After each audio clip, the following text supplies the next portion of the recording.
Good afternoon to all the students and viewers. I am Gunjan Rotela, lecturer of education from SCRT, and मैं आप लोगों का DLED second semester का first compulsory paper जो है वास्तविक जो है वर्तमान भारतीय समाज और प्रारंभिक शिक्षा, उसका दूसरा टॉपिक शिक्षा का प्रकार ले रही हूँ। आज का मेरा टॉपिक है शिक्षा के प्रकार। इससे पहले की कक्षा में हमने शिक्षा के अर्थ को समझा था और उनके उद्देश्यों को समझा था। शिक्षा का अर्थ समझा था, उसमें हमने शिक्षा का व्यापक दृष्टिकोण एवं संकुचित दृष्टिकोण दोनों को ही हमने उसमें चर्चा करी थी। उसी को कंटिन्यू करते हुए आज मैं आप लोगों को शिक्षा के प्रकार के बारे में बताऊंगी। जिस प्रकार जीवन को जीने के अलग अलग पक्ष होते हैं, अलग अलग तरीके होते हैं और उनसे प्राप्त किए हुए अलग अलग अनुभव होते हैं, उसी प्रकार शिक्षा को प्राप्त करने के अलग अलग तरीके, अलग अलग माध्यम हो सकते हैं। शिक्षा भी जीवन की तरह बहुत ही व्यापक होती है।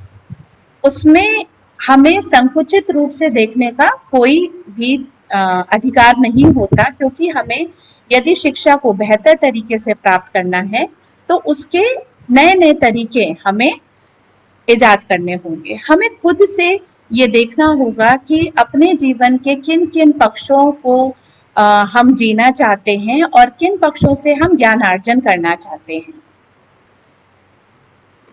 Life is a very continuous process, as similarly the education is also a continuous process जो हमारे जीवन में जन्म के साथ आरंभ होती है और उसके हमारे अंत के साथ, हमारे जीवन के अंत के साथ ही शिक्षा का भी अंत होता है। हम हर छोटी बड़ी चीज से शिक्षा को प्राप्त करते हैं। इसलिए शिक्षा को प्राप्त करने के जो अलग अलग माध्यम हैं, अलग अलग तरीके हैं, उन्हीं को ही हमने शिक्षा के प्रकार में विभाजित कर दिया है। We have classified them into kinds of education.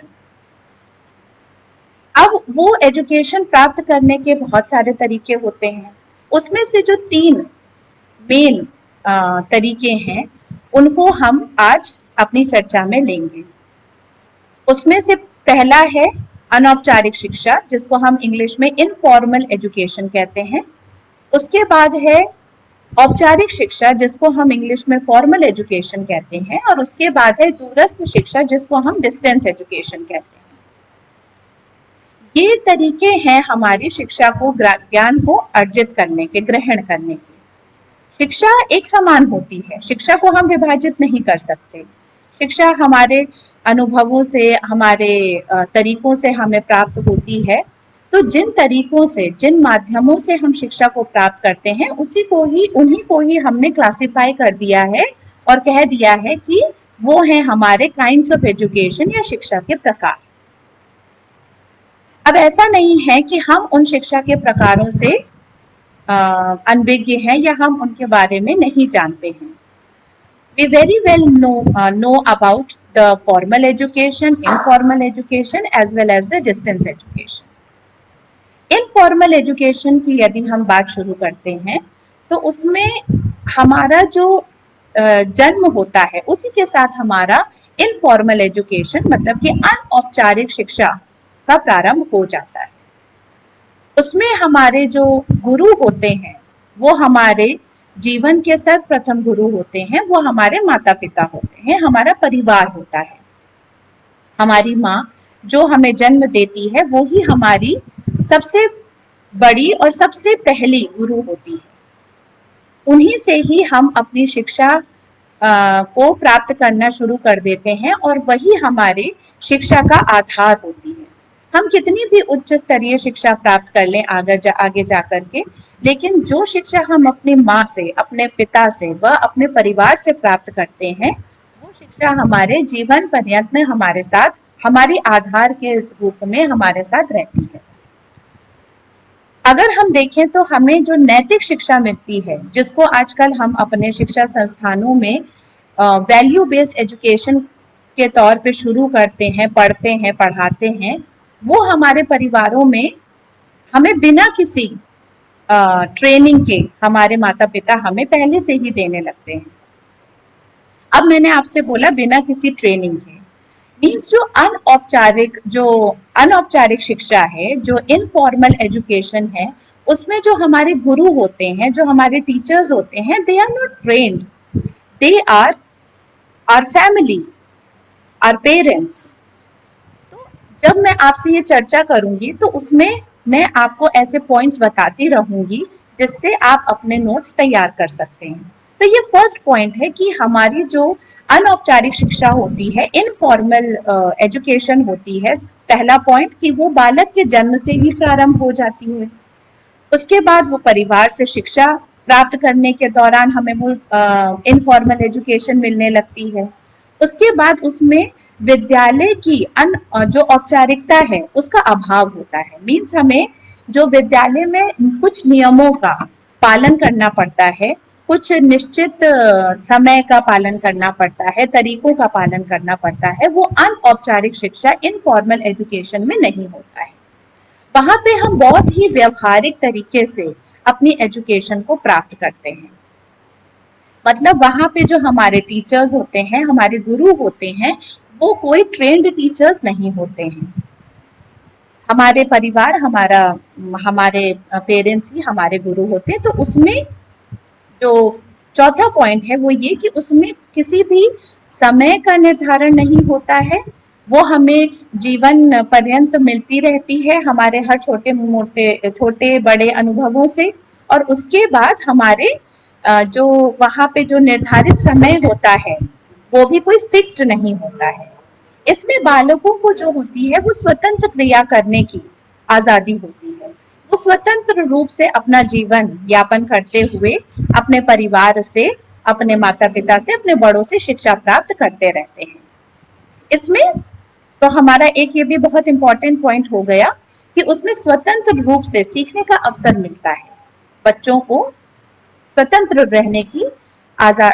रहने की आजादी मिलती है, अवसर प्राप्त होता है और वो स्वतंत्र रूप से अपने समझ को विकसित करते हैं। इसके अलावा हमारे उसमें अनौपचारिक शिक्षा में स्वावलंबन की भावना का भी विकास होता है। समूह में कार्य करने की जो प्रेरणा है वो मिलती है हमें अनौपचारिक शिक्षा से। उसके बाद हमें अपने भावी जीवन में कैसे अपने आप को उन्नति देनी है, अपने आप को समृद्धि के मार्ग पर ले जाना है, वो भी हमें आधार देती है, वो हमें अनौपचारिक शिक्षा, इनफॉर्मल एजुकेशन देती है। उसके अलावा हमें जो औपचारिक शिक्षा में जो हमें कॉन्सेप्ट बिल्डिंग का जो हमारा एम होता है, वो भी हमारी जो शुरुआत होती है वो इनफॉर्मल एजुकेशन से शुरू हो जाती है। जैसे कि मैंने इससे पहले वैल्यू बेस्ड एजुकेशन का एक एग्जाम्पल लिया कि हम उच्च स्तरीय कक्षा में जा करके वैल्यू बेस्ड एजुकेशन की बात करते हैं, लेकिन उसकी शुरुआत हमारे परिवार से, हमारे पेरेंट्स से ही शुरू हो जाती है। इसी तरह हमें अनौपचारिक शिक्षा में कभी भी किसी चीज को नियम पूर्वक करने की कोई बंधन नहीं होता। उसमें हमें स्वतंत्र रूप से चिंतन करने का, स्वतंत्र रूप से विकसित होने का, स्वतंत्र रूप से अपने आप को एक्सप्रेस करने का अवसर मिलता है। आजकल जो हम लोग प्ले ग्रुप्स, किंडरगार्टन, मॉन्टेसरी ऐसी संस्थाओं में अपने बच्चों को भेजते हैं, अपने जो यंगर वंस हैं उनको भेजते हैं, तो उसमें भी यही कॉन्सेप्ट है अनौपचारिक शिक्षा का, इनफॉर्मल एजुकेशन का। क्या है उसमें कॉन्सेप्ट कि जो माता पिता आजकल के परिवेश में बिजी हैं, दोनों वर्किंग हैं, तो वो ऐसी संस्थाओं में, प्ले ग्रुप में, किंडरगार्टन में, ऐसी संस्थाओं में अपने बच्चों को भेजते हैं जहां पे उन्हें वो माहौल मिलता है, वो वातावरण मिलता है जहां पे वो स्वतंत्र रूप से खेल कूद के माध्यम से, खेल कूद के अनुभवों से, अलग अलग छोटी छोटी एक्टिविटीज के थ्रू उन्हें ये सिखाया जाता है। उसमें जो टीचर्स होते हैं वो बहुत फॉर्मली एजुकेट नहीं करते हैं, वो बहुत फॉर्मल एजुकेशन के ट्रेनर्स नहीं होते हैं। वो क्या ट्रेंड होकर के आते हैं कि हमें किस तरह से छोटे बच्चों को किस तरह से उन्हें स्वतंत्र रूप में अवसर प्रदान करना है कि वो खेल कूद के माध्यम से, बहुत ज्यादा उन्हें फॉर्मल एजुकेशन की व्यवस्था नहीं दी जाती है। उन्हें जो व्यवस्था दी जाती है वो होती है बहुत ही इनफॉर्मल, जिसमें वो बहुत ही इजी वे में अपने आप को रखते हैं और उन विद्यार्थियों को शिक्षा देते हैं, उनको एक बेस प्रदान करते हैं। तो वो जो जितनी भी प्ले ग्रुप है, किंडरगार्टन, मॉन्टेसरी है, एज वेल एज जो हमारे घर में जो हमें शिक्षा मिलती है, वो किसके अंतर्गत आ जाती है? वो इनफॉर्मल एजुकेशन के अंतर्गत आ जाती है। तो इसमें हमने जो पॉइंट्स लिखे उसमें अनौपचारिक शिक्षा के जो उद्देश्य हैं वो है बालक को स्वतंत्र रूप से सीखने का अवसर प्रदान करना, स्वावलंबन की भावना का विकास करना, समूह में कार्य करने की भावना का विकास करना, सभी को साक्षर करना, ये भी एक अनौपचारिक शिक्षा का बहुत महत्वपूर्ण उद्देश्य है। जैसे कि हम हर समय ये एक्सपेक्ट नहीं कर सकते कि हर व्यक्ति, खासकर हमारे भारत देश में, कि हर व्यक्ति उस फॉर्मल एजुकेशन तक पहुंच पाए। तो हम बहुत सारी शिक्षा, बहुत सारा ज्ञान अपने आसपास भी दे सकते हैं लोगों से और प्राप्त भी कर सकते हैं बहुत ही इनफॉर्मल तरीके से। जरूरी नहीं है कि हमेशा हमें फॉर्मल तरीके से ही पढ़ाया जाए और तभी हम शिक्षा को अर्जित करें या ज्ञान को अर्जित करें। जो व्यक्ति ज्ञान को अर्जित करना चाहता है, शिक्षा को प्राप्त करना चाहता है, वो बहुत ही अनौपचारिक तरीके से भी, लोगों से बात करने के माध्यम से भी, जैसे वार्ता के थ्रू भी, वो डिस्कशन के थ्रू भी वो शिक्षा को प्राप्त कर सकता है और अपने आप का जो ज्ञान का विकास है वो कर सकता है। तो ये थे आपके अनौपचारिक शिक्षा के उद्देश्य, उसके जो मेन पॉइंट्स थे। उसके बाद हम आ जाते हैं औपचारिक शिक्षा यानी कि फॉर्मल एजुकेशन की तरफ, जो हमारा सेकेंड पॉइंट है। उसमें हम जो अभी हमने अनौपचारिक शिक्षा की बात करी, तो बिल्कुल उससे उलट, ऑपोजिट हम बात करेंगे फॉर्मल एजुकेशन की, जिसमें हर चीज निर्धारित होती है। वहां के जो टीचर्स होते हैं वो ट्रेंड होते हैं, अपने विषयों के एक्सपर्ट्स होते हैं। जैसे कि जो शिक्षा हम अपने स्कूल में, विद्यालयों में, महाविद्यालयों में, यूनिवर्सिटीज में प्राप्त करते हैं, वो सब फॉर्मल एजुकेशन के अंतर्गत आ जाती है। उसमें हमारे जितने भी सब्जेक्ट एक्सपर्ट्स हैं वो अपने अपने विषय के एक्सपर्ट होते हैं। वो ट्रेंड होके आते हैं कि उन्हें अपने स्टूडेंट्स को कैसे उन सब्जेक्ट्स में ज्ञान देना है, शिक्षा देनी है, उन्हें पढ़ाना है। तो उसमें अनौपचारिक शिक्षा के एकदम उलट हमारे ऐसे ट्रेन टीचर्स हमारी कक्षाएं लेते हैं। उसके बाद वहां का जो समय होता है वो भी निर्धारित होता है, टाइम टेबल होता है। We follow some particular time table. हमें सब्जेक्ट्स को क्लास अलग अलग टाइम में विभाजित करके हमें एक टाइम टेबल दिया जाता है, स्टूडेंट्स को भी और टीचर्स को भी, that they have to follow. उस टाइम टेबल को फॉलो करते हुए उन्हें अपने उस पूरे दिन को का शेड्यूल तय होता है कि उन्हें फर्स्ट पीरियड में कोई सब्जेक्ट लेना है, मैथ्स लेना है फॉर एग्जांपल, सेकंड में इंग्लिश लेना है। तो उनका हर चीज फिक्स्ड होता है, वो स्वतंत्र रूप से अपने शेड्यूल को बदल नहीं सकते। किसी भी स्कूल का, किसी भी महाविद्यालय का एक फिक्स शेड्यूल होता है जिसको उन्हें फॉलो करना पड़ता है, और ये फॉर्मल एजुकेशन का एक बहुत इंपॉर्टेंट पॉइंट है। उसके बाद उनका जो पाठ्यक्रम होता है, सिलेबस होता है, वो भी फिक्स्ड होता है। उन्हें एक फिक्स्ड करिकुलम को, फिक्स्ड सिलेबस को फॉलो करना पड़ता है। जिस प्रकार अनौपचारिक शिक्षा में, इनफॉर्मल एजुकेशन में, हम कभी भी किसी भी माध्यम से और कुछ भी वार्ता या अनुभव करते समय हम शिक्षा प्राप्त कर सकते हैं, उसके बिल्कुल ऑपोजिट हम फॉर्मल एजुकेशन में हमें फिक्स होता है कि हमारी इस कक्षा में हमें केमिस्ट्री की शिक्षा दी जाएगी, या सेकंड कक्षा में हमें इंग्लिश की या एजुकेशन की शिक्षा दी जाएगी। हमारे सब्जेक्ट्स भी फिक्स्ड होते हैं, उसका पाठ्य वस्तु जो बहुत इंपॉर्टेंट पार्ट है वो भी फिक्स्ड होता है। उसके बाद हमारे फॉर्मल एजुकेशन में आ जाता है परीक्षाएं, एग्जाम्स। अब इनफॉर्मल एजुकेशन में तो हमारे कोई एग्जाम्स नहीं होते, उसमें हमारे माता पिता हमारा कोई परीक्षा नहीं लेते, पर हमारी जो जीवन है वो हमारी परीक्षा अवश्य लेती है, वो अलग चीज है। पर जो फॉर्मल एजुकेशन है, हमें उसमें हमारी जो परीक्षाओं का समय होता है, उसमें जो मार्किंग होती है, ग्रेडिंग होती है, वो सभी फिक्स्ड होती है। हमें उसी के अकॉर्डिंग अपनी पढ़ाई का शेड्यूल बनाना होता है। टीचर्स उसी परीक्षा क्लासेस के अकॉर्डिंग और उसके बाद सेमेस्टर वाइज या जो भी हमारा फॉर्मेटिव इवैल्यूएशन हो या समेटिव इवैल्यूएशन हो, उसके हिसाब से हमारे परीक्षाओं को निर्धारित। सबसे पहले नए वीडियो को देखने के लिए आप हमारे चैनल को सब्सक्राइब करें और बेल आइकन को प्रेस करें, जिससे कि जब भी मैं नया वीडियो अपलोड करूं तो आपको उसका नोटिफिकेशन मिल जाए।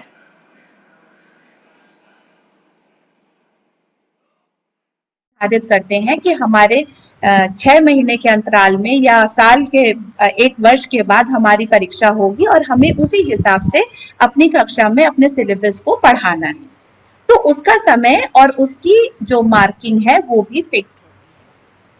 इसका मतलब ये हो गया कि फॉर्मल एजुकेशन में हमारा हमारा स्थान, हमारा समय, एज वेल एज हमारी टीचर्स और हमारी जो इवैल्यूएशन की प्रक्रिया है, वो सब क्या होती है, फिक्स्ड होती है, निर्धारित होती है। पहले से ही हम उन नियमों को पालन करने के लिए बाध्य होते हैं।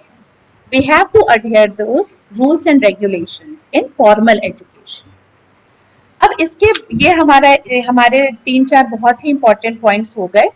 इसके बाद हम ये देखते हैं कि यदि अब औपचारिक शिक्षा में जो अगर हम हर चीज में कुछ दोष और गुण होते हैं, तो औपचारिक शिक्षा जो होती है वो हमें हर व्यक्ति को एक फिक्स्ड टाइम पे एक लेवल तक एजुकेशन दे देती है, एक नॉलेज प्रदान कर देती है। हमें किसी के भरोसे पे या किसी सहारे पे नहीं बैठना पड़ता कि मतलब उसमें कोई डाउट नहीं रह जाता। हाँ, जो भी बच्चा यदि किसी स्कूल में, विश्वविद्यालय में प्रवेश कर लेता है, तो ये होता है कि उसे एक लेवल तक शिक्षा प्राप्त हो जाएगी, उसे दी जाएगी।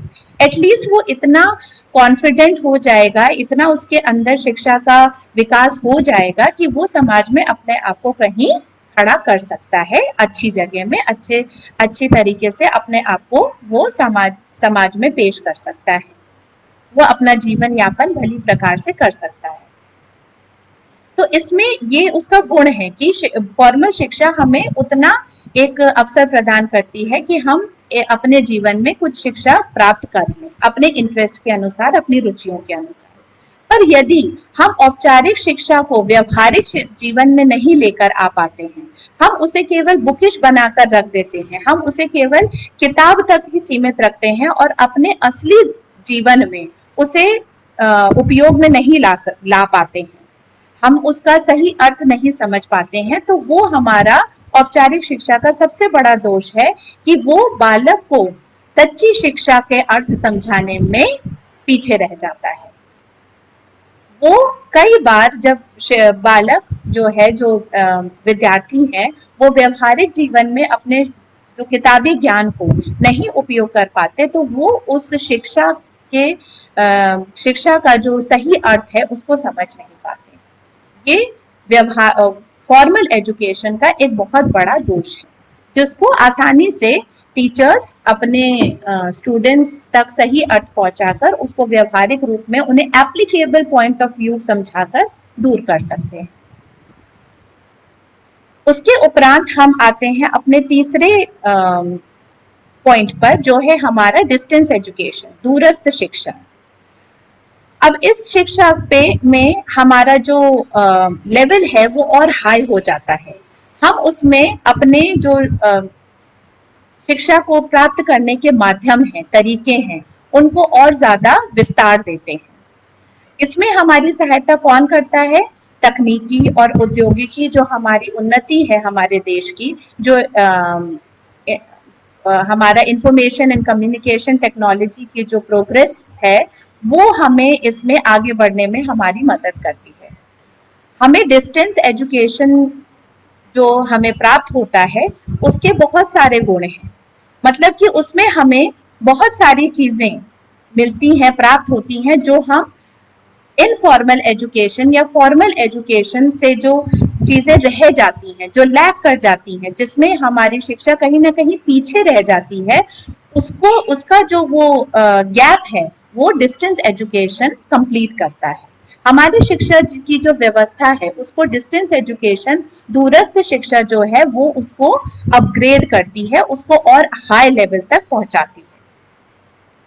इसमें बहुत सारे अच्छे पॉइंट्स हैं, जिसका एक सबसे महत्वपूर्ण पॉइंट है वो ये है कि जो लोग जो फॉर्मल एजुकेशन तक नहीं पहुंच पाते या जिनके पेरेंट्स, जिनका परिवार उनको बहुत अच्छी शिक्षा नहीं दे सकता है, किसी भी कारणवश उसके साथ नहीं रहते हैं या वो बहुत न्यूक्लियर छोटी फैमिली में रहता है, तो वो उस शिक्षा से दूर हो जाता है।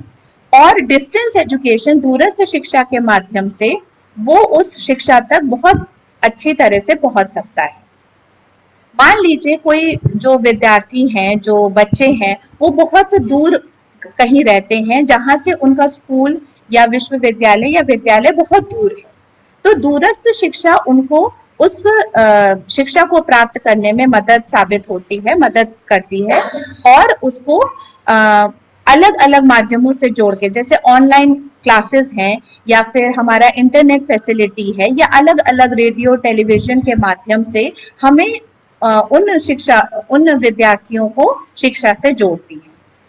जो महिलाएं अपने किसी भी वजह से अपने आसपास के स्कूलों तक भी नहीं जा सकती, या जिनकी बहुत पहले ही शादी कर दी जाती है, या जिन लड़कियों को स्कूलों तक नहीं जाने दिया जाता है, उन महिलाओं के लिए, उन लड़कियों के लिए भी दूरस्थ शिक्षा बहुत ही ज्यादा इम्पोर्टेंट है, बहुत लाभकारी है।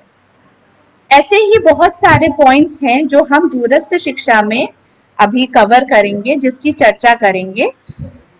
लेकिन आज की इस ऑनलाइन क्लास को मैं यही समाप्त करती हूँ। आज हम लोगों ने 2 प्रकार की शिक्षा के बारे में चर्चा करी। फर्स्ट हम लोगों ने फॉर्मल एजुकेशन, औपचारिक शिक्षा के बारे में चर्चा करी। उसके बाद हमने इनफॉर्मल एजुकेशन, अनौपचारिक शिक्षा के बारे में चर्चा करी। अब आज के असाइनमेंट के रूप में मैं आप लोगों को ये कार्य देना चाहती हूँ कि आप लोग औपचारिक शिक्षा और अनौपचारिक शिक्षा दोनों में अंतर पॉइंट्स लिखिए, जिसमें उनके बीच में अंतर का पता चले, और उसको एक आंसर फॉर्म में अपने डायट्स में या अपने जो हेड हैं, प्रिंसिपल हैं, उनके पास सबमिट करिए। अगली कक्षा में हम लोग दूरस्थ शिक्षा को डील करेंगे, जिसमें हम उनके जो उद्देश्य हैं, गुण हैं और जो दोष हैं उसके बारे में विस्तार पूर्वक बात करेंगे। Thank you. सबसे पहले नए वीडियो को देखने के लिए आप हमारे चैनल को सब्सक्राइब करें और बेल आइकन को प्रेस करें, जिससे कि जब भी मैं नया वीडियो अपलोड करूं तो आपको उसका नोटिफिकेशन मिल जाए।